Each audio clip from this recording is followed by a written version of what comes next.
गंवार सास। ममता ने अपने बेटे को पढ़ा लिखाकर बड़ा आदमी बनाया। अब वो शहर में अपने परिवार के साथ रहता है। एक दिन ममता का बेटा रोहन अपनी पत्नी आलिया से कहता है, अरे आलिया, सुनो, माँ अब से गांव में नहीं रहेगी।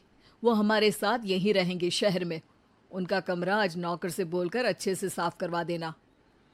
ओह, आज तो मेरी किटी पार्टी है, फिर मुझे जिम और फिर शॉपिंग। ठीक है, कल करवा दूंगी। अ, अच्छा, लेकिन माँ के सामने ये कपड़े नहीं चलेंगे। हाँ, तुम्हें साड़ी या सूट पहनना होगा। अरे बिल्कुल भी नहीं। मेरे मम्मी पापा ने इतना पैसा लगाकर शादी इसलिए नहीं की थी कि मैं अपनी मर्जी के कपड़े पहन ओढ़ भी ना सकूं। अरे चलो, गुस्सा मत हो, लेकिन कुछ दिन तो माँ की खुशी के लिए कर सकती हो ना। लेकिन आलिया मानती नहीं। माँ आती है सिंपल सी साड़ी, झोला और चप्पल पहनकर।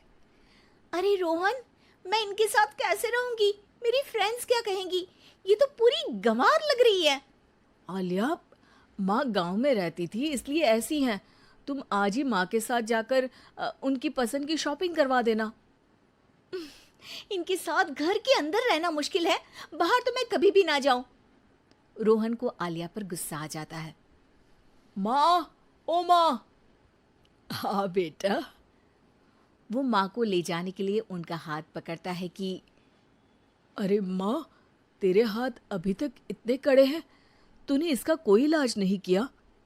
अरे बेटा, इसका कोई इलाज नहीं। वैसे भी मुझे कोई शर्म नहीं कि मेरे हाथ मुलायम नहीं है, क्योंकि इन्हीं हाथों से मेहनत कर मैंने तुझे बनाया है बेटा। अगले दिन। माँ, मैं ऑफिस जा रहा हूँ। कुछ लाना हो तो आलिया को बोलकर फ़ोन करवा देना। रोहन के जाने के बाद, आप ना आज कमरे में ही रहिएगा, घर में पार्टी है, मेरी सहेलियां आ रही हैं, मैं उन लोगों के सामने आपको नहीं ला सकती हूँ। ठीक है बहू, लेकिन तुम कहो तो मैं कुछ खाने को बना दूँ तुम लोगों की पार्टी के लिए। वो लोग सिर्फ कॉन्टिनेंटल या थाई फूड ही खाते हैं।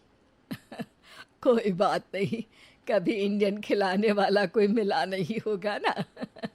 मैं बनाकर कमरे में चली जाऊंगी। जैसे आपकी मर्जी। आलिया के घर उसकी दोस्त आती हैं, पार्टी होती है। अरे वाह आलिया, ये क्या है खाने में? बड़ा ही स्वादिष्ट है यार, इसकी रेसिपी मुझे चाहिए। हाँ, और ये दाल, ओ माय गॉड, मैंने तो किसी 5 स्टार में भी ऐसी दाल नहीं खाई है यार। तू कुक को यहाँ बुलाना।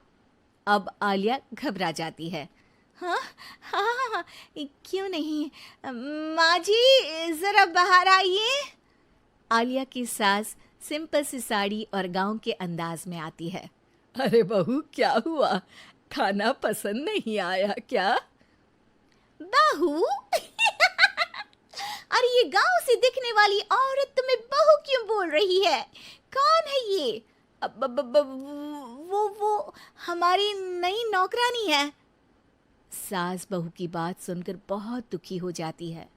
वो सर झुकाकर जा ही रही होती है कि एक सहेली बोल पड़ती है। अरे कहाँ जा रही हैं माँ जी?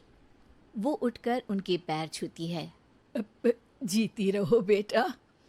क्या है ना, आपकी शक्ल बिल्कुल मेरी माँ जैसी है। पता है आलिया, मैं शहर पढ़ने आई और फिर शहरी हो गई, लेकिन मेरे माँ पापा तो आज भी गांव में रहते हैं, बिल्कुल इनके जैसे ही हैं। आप यहाँ बैठिए ना आंटी, आप सच में बड़ी खूबसूरत है और आपके हाथ का खाना तो लाजवाब है। काश ये मेरी सास होती। सभी सहेलियां सास को घेर कर बैठ जाती हैं और उनसे खाने की रेसिपी पूछ रही होती है कि तभी घर की बेल बजती है और रोहन आता है। अरे क्या बात है, आज आप लोग हमारे घर में? और ये लोग तो मुझे आलिया से ज्यादा माँ की सहेलियाँ लग रही हैं।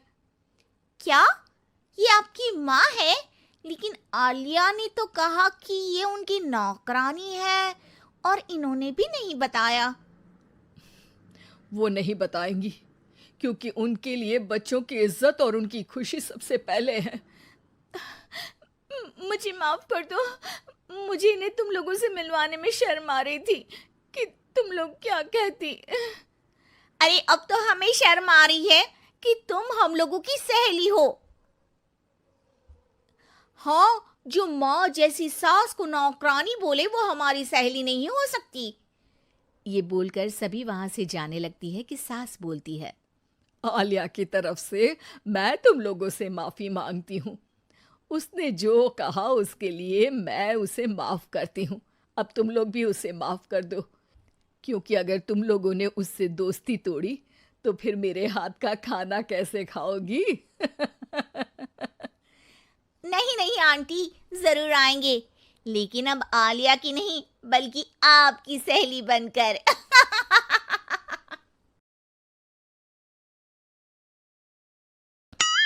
बेटी, एक बार चल के लड़के को देख तो लो। मेरा दावा है कि लड़का तुम्हें बहुत पसंद आएगा। बाला बहुत अच्छा लड़का है। हाँ हाँ बेटी, हम लोग तुम्हारे दुश्मन तो नहीं है, किसी अच्छे लड़के से ही तुम्हारी शादी करवाएंगे ना।